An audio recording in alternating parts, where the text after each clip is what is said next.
Meus irmãos, graça e paz a todos, estamos aqui para mais uma super dica de leitura dessa obra maravilhosa que faz parte de uma série.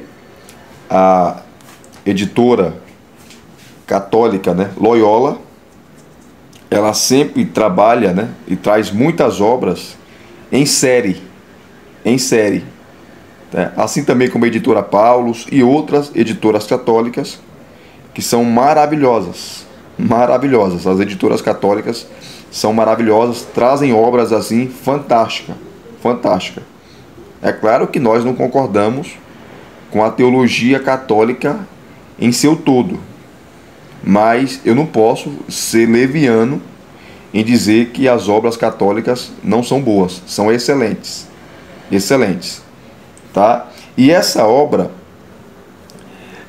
Luiz Ladaria vai trabalhar a Trindade, a doutrina da Santíssima Trindade, o Deus vivo e verdadeiro, o mistério da Trindade. E essa obra é uma das melhores obras sobre a Trindade que nós temos. E ela é pouco conhecida. Eu já tenho essa obra há muitos anos, há uns 3 anos por aí, tá? E eu nunca fiz o review dela. Aqui nós temos muitas obras aqui, muitos vídeos de obras que eu já fiz, tá? E essa eu nunca tinha feito. Luiz Ladaria, ele é um sacerdote católico, tá? Professor, enfim.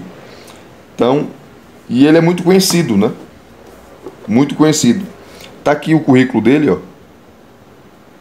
Como falei, essa obra faz parte de uma série, Aqui, ó.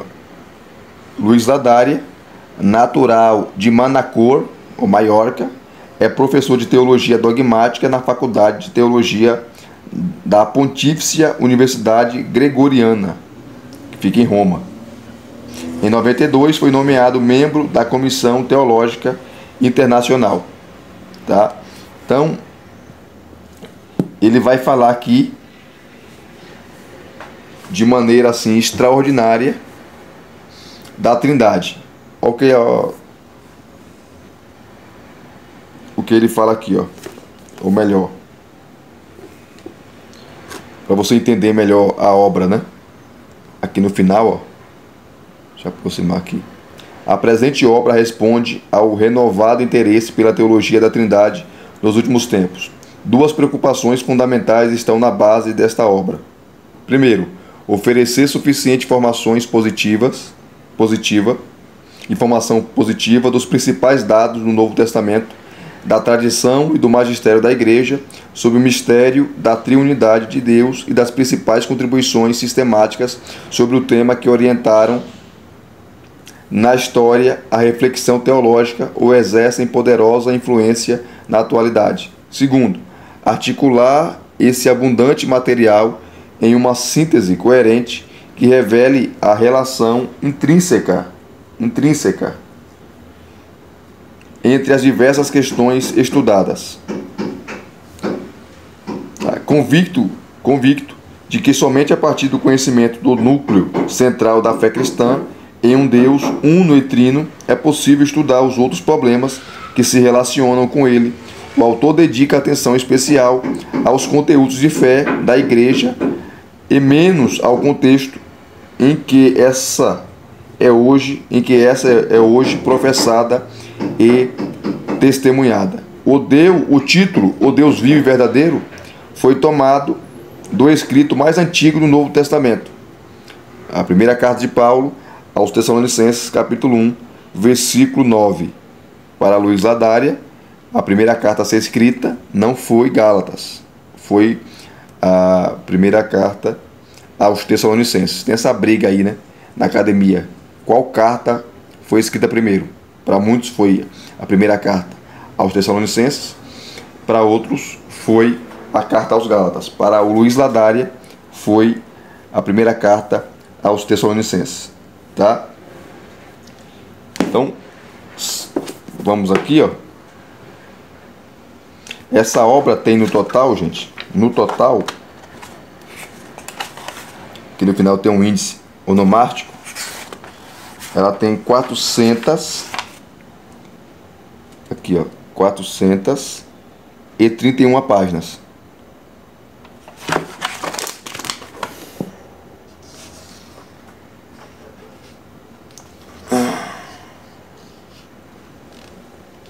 Aqui é uma dedicação de um amigo meu, que me presenteou. Essa obra foi em 2020. Eu ganhei essa obra em 2020. Tem 4 anos já. E essa obra, ela foi lançada, tá, originalmente em 98. Em 98.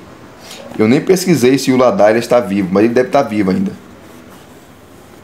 Tá? E ela foi publicada em português em 2015. Ou melhor, ela foi traduzida para o português e lançada em 2015. Tá? Aqui está o sumário, prólogo, abreviaturas, questões preliminares. Ele começa. Aí vem aqui, ó, introdução ao tratado. Tá? Ao tratado da Trindade, né?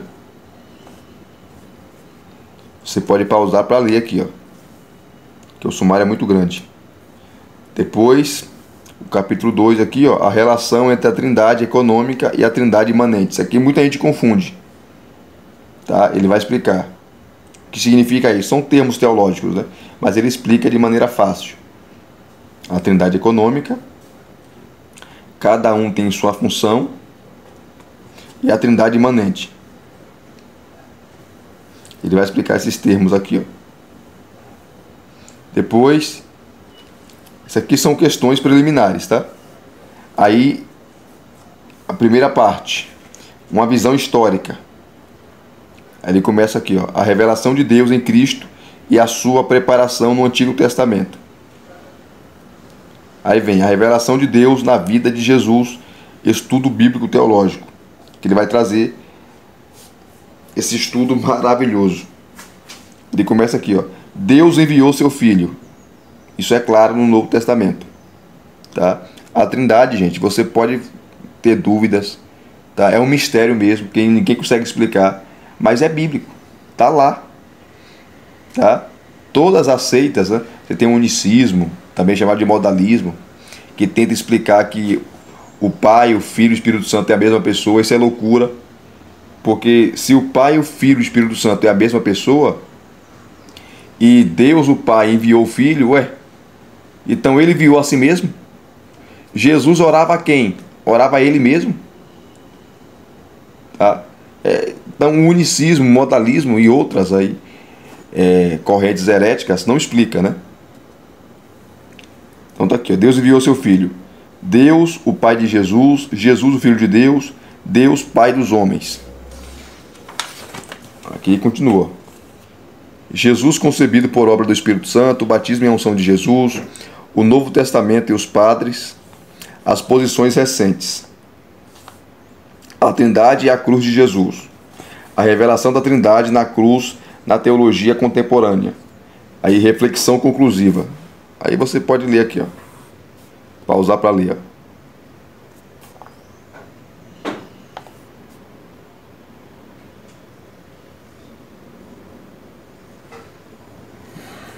Sinóticos e Atos, o Corpus Paulino, os escritos de João. Aí você tem a conclusão, a relação do Espírito com Jesus.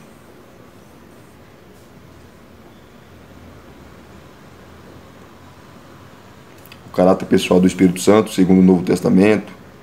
O Filho e o Espírito Santo em relação com Deus único, no Novo Testamento. E alguns textos triádicos, né? Aí ele termina com reflexões conclusivas. Aí vem a preparação da revelação do Deus triuno, do Deus trino no Antigo Testamento. A revelação do nome de Deus, as figuras de mediação no Antigo Testamento. Aí vem a história da teologia e o dogma trinitário na Igreja Antiga.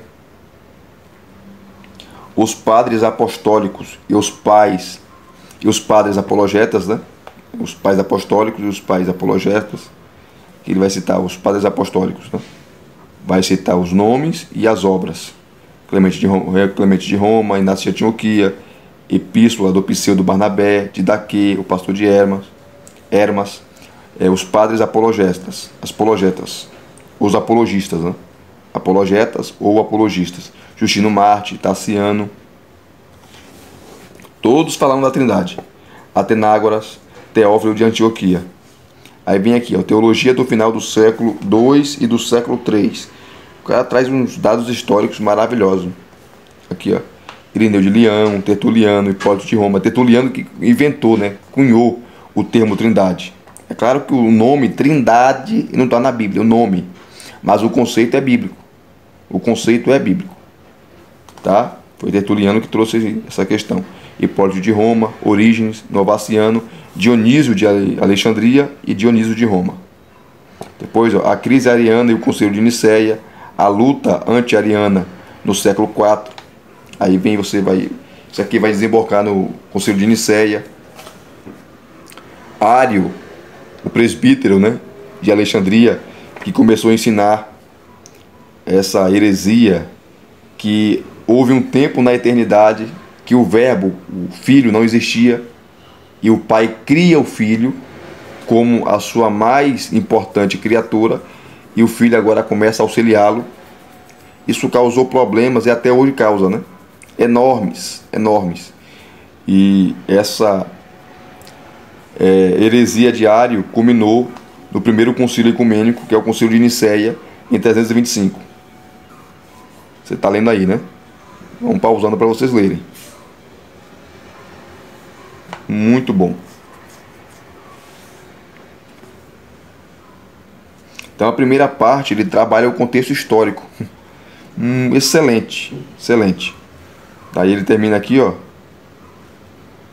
no capítulo 8, os padres capadócios, a formulação do dogma trinitário nos concílios 1 e 2 de Constantinopla. O primeiro concílio de Constantinopla e o segundo concílio de Constantinopla.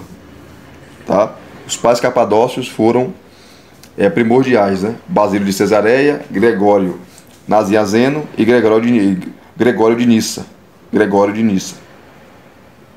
Aí você tem o primeiro concílio de Constantinopla, em 381, onde foi trabalhada ali a divindade do Espírito Santo. Tá?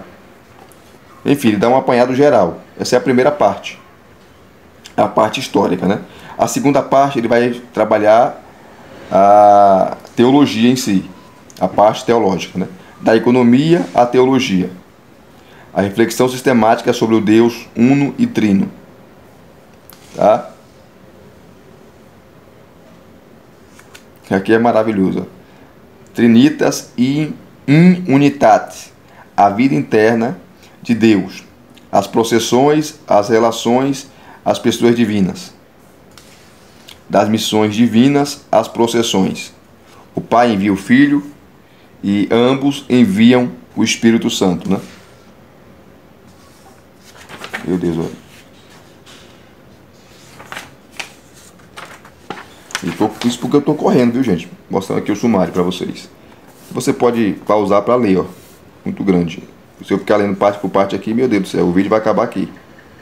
O review vai acabar aqui. Ó, as processões divinas, a geração do Filho e a expiração do Espírito Santo. Aí ele vai citando os eruditos, né? Agostinho, Tomás de Aquino. Olha aí.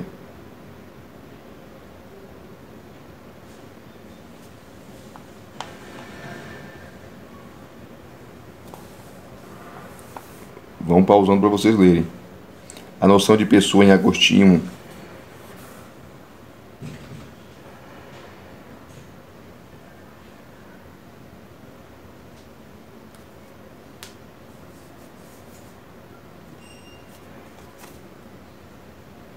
E aqui termina. Autoconsciência e alteridade nas pessoas divinas.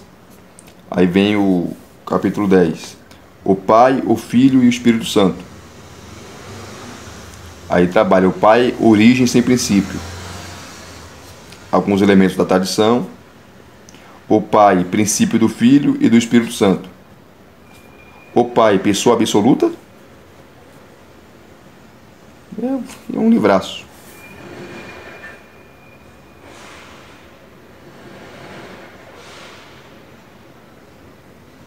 Vamos pausando para vocês lerem aí, ó.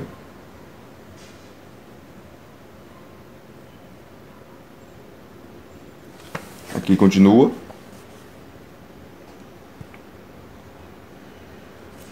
Aí vem o capítulo 11, ó. Unitas in Trinitate. Deus uno na Trindade. Suas propriedades e seus modos de atuação. A unidade da essência divina.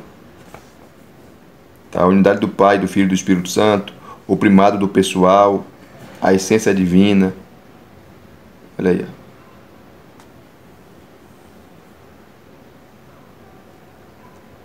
A Trindade não é uma invenção católica, né? Como muitos aí falam. A Trindade é bíblica. Não tem nada a ver com o catolicismo romano. O conhecimento natural de Deus e a linguagem da analogia.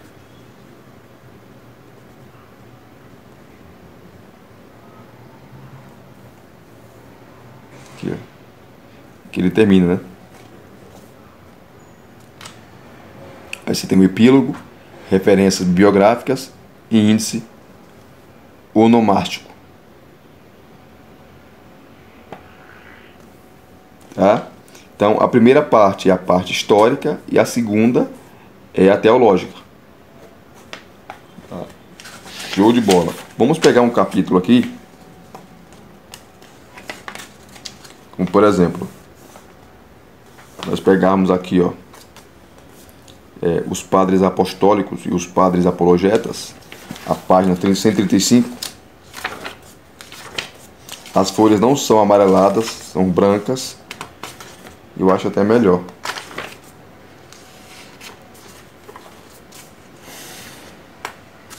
Aqui, a história da teologia e o dogma trinitário na Igreja Antiga. Então, muitos falam, a doutrina da Trindade foi criada em Nicéia, primeiro concílio. Mentira. Tá? Os pais da igreja, antes de Nicéia, já falavam, já ensinavam, já criam na Trindade. Tá aqui, os padres apostólicos foram os primeiros, né? E os padres apologistas, aqueles que defenderam a fé cristã dos ataques. Ele começa aqui falando, os padres apostólicos, tá? E vai fazer citações. Como aqui, ó, Clemente de Roma, tá?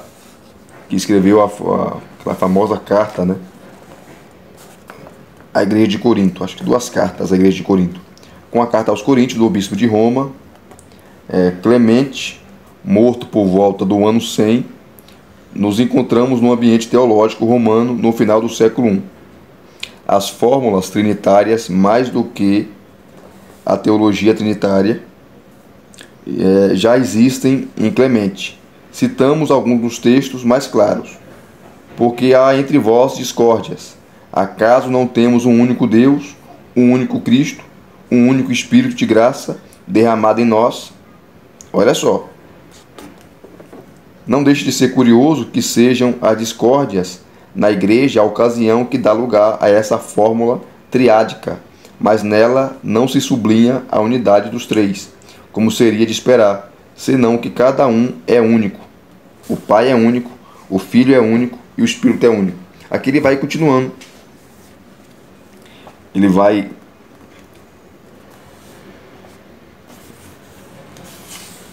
continuando a falar sobre Clemente de Roma, né? Depois, ó, vai citar Inácio de Antioquia, muito conhecido, tá?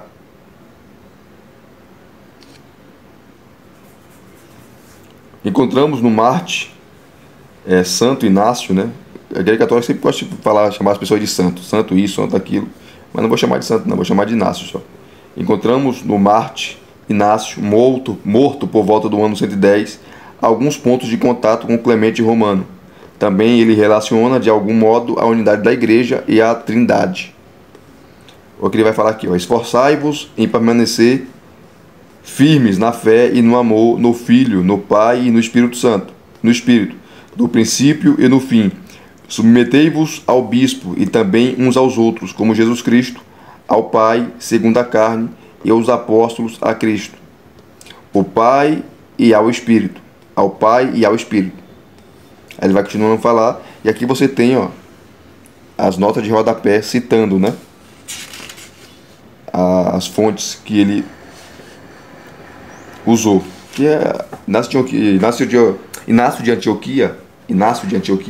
Ele tem várias obras, né? Escreveu aquela famosa obra dele contra as heresias. Depois você tem aqui a epístola do pseudo Barnabé, que já é uma obra que não foi Barnabé que escreveu, né? Mas alguém atribuiu o nome, deu o nome a essa epístola a Barnabé. Depois, ó, de daqui, também chamado de o Manual dos 12 Apóstolos, o mais antigo manual da igreja, ensina como consagrar obreiros, como celebrar a ceia, o batismo e por aí vai. Aí você tem um pastor de Hermas também. Eu estou correndo por causa do tempo, tá, gente? Olha aí, o pastor de Hermas.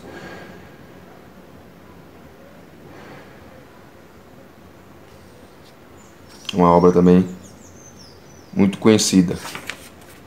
Aí ele vem aqui para os padres apologetas, né? Ou os apologistas. Ó, Justino Marte, muito conhecido.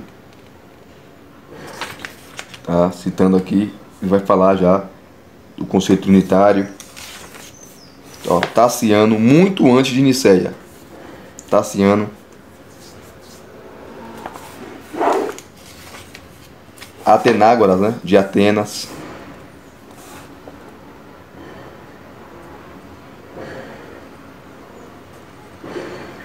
E aqui tem a citação dele, né? Não dá para ler por causa do tempo, que é uma citação grande, ó. Depois você tem aqui, ó. Vamos lá. O Teófilo de Antioquia, também muito conhecido.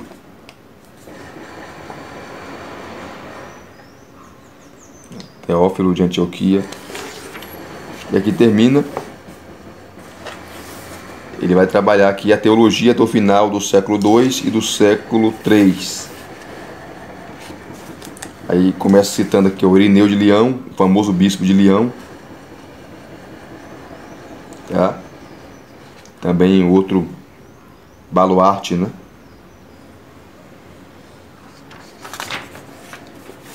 E a doutrina da Trindade ela foi sendo trabalhada, né, no decorrer dos séculos.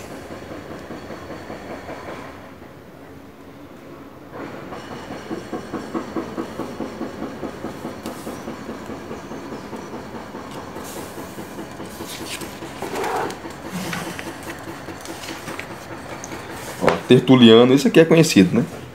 Ele que cunhou o termo Trindade. Era advogado. Tem a obra dele chamada Contra Praxias, que Praxias, um herege que ensinava que o patripassionismo, o que é isso? É a ideia que quem sofreu na cruz foi o pai. Foi o pai, porque para Praxias, o pai e o filho eram a mesma pessoa. Então, o Tertuliano escreve essa obra Contra Praxias, tá? Batendo pesado e ensinando que o pai é uma pessoa e o filho é outra. Os dois não são a mesma pessoa. Ó, Tertuliano, morto depois de 220, é o grande criador do vocabulário trinitário latino. Recolhe e completa a problemática que os apologetas estabeleceram. Tá? Então ele cria vários termos, né? Palavras para explicar melhor.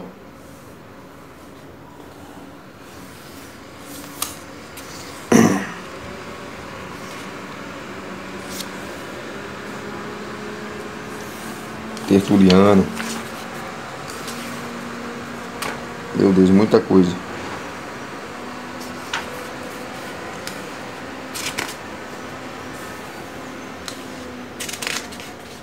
Sempre citando aqui, ó, nota de rodapé, ó, o tempo todo, ó. Hipólito de Roma, ele vai citar agora.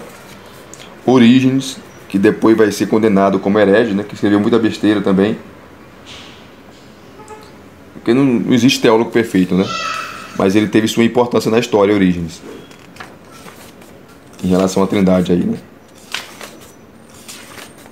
Ó, Novaciano, muito bom. Dionísio de Alexandria e Dionísio de Roma, show de bola. Se vocês quiserem o segundo vídeo dessa obra, eu posso fazer. Comente aqui se vocês querem. Tá? E o capítulo 7 ele vai trabalhar aí sobre o Concílio de Nicéia, sobre Ário, enfim. Como eu falei, a primeira parte é a parte histórica, né? Se você pega aqui, ó, a segunda parte, que é a parte teológica, tá? Tá na página 241, ou a partir da página 241, ele vai adentrar no assunto, né? Ó, aqui é em latim, Trinitas in Unitate, que significa a vida interna de Deus. Ele começa trabalhando aqui, ó.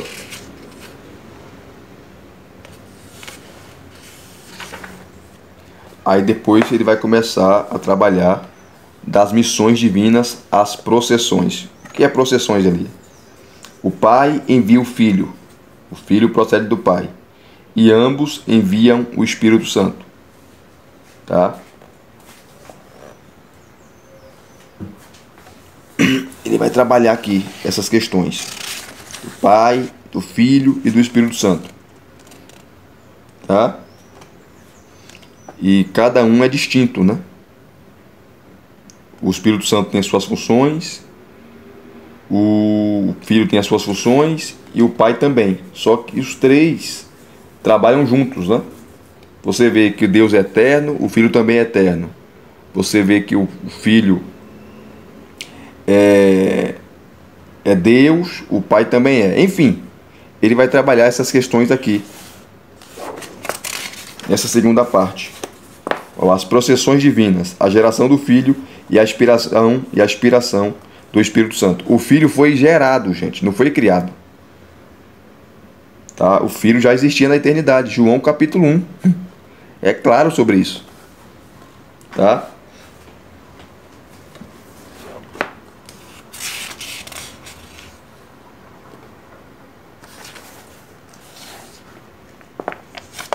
Ó, as processões divinas e a analogia da mente humana, Agostinho e Tomás de Aquino.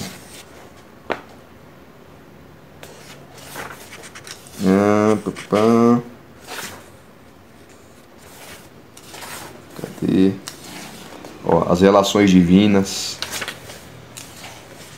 Ó, as relações de Deus, em Deus, segundo Agostinho. Aqui você tem que comprar a obra dele, sobre a Trindade, né? Que ele vai dar muito mais detalhes.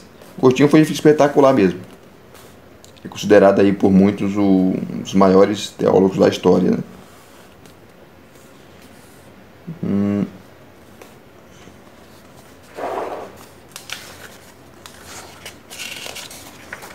Que obra, gente, que obra. Tomás de Aquino, as relações reais em Deus. Tá? Isso aqui você vai encontrar na obra dele, a Suma Teológica, né? Aí citando nota de rodapé o tempo todo, né? O ruim é que as notas de rodapé não foram traduzidas, né? Deveriam traduzir também, mas tá bom. Ou as pessoas divinas, a noção de pessoa em Agostinho. Agostinho não conhecia grego, tá? Agostinho ele só conhecia o latim, não conhecia o grego. E esses termos trouxe muito problema, né? Porque os gregos tinham os termos para falar da Trindade e os latinos também, tá? Quem falava latim, tá? Então eles falavam as mesmas coisas com conceitos diferentes, tá? E isso trouxe alguns problemas, né?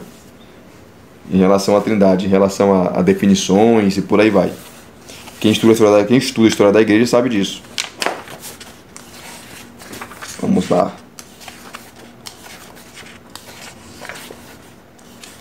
Aqui, ó, vai falar um pouquinho sobre as pessoas da Trindade. propriedades e apropriações. Tá? Muito bom, excelente, excelente. Então a primeira parte é a parte teológica, ou melhor, a parte histórica, e a segunda parte é a parte teológica. Luiz da Dária, O Deus Vivo e Verdadeiro, o Mistério da Trindade, uma obra espetacular, maravilhosa. E se vocês gostaram, deixa aqui o seu like, deixa aqui os seus comentários, se inscreva no canal se você não é inscrito e acione o sininho para receberem todas as notificações, tá certo? Graça e paz a todos mais uma vez. Deus em Cristo vos abençoe. Até as próximas indicações.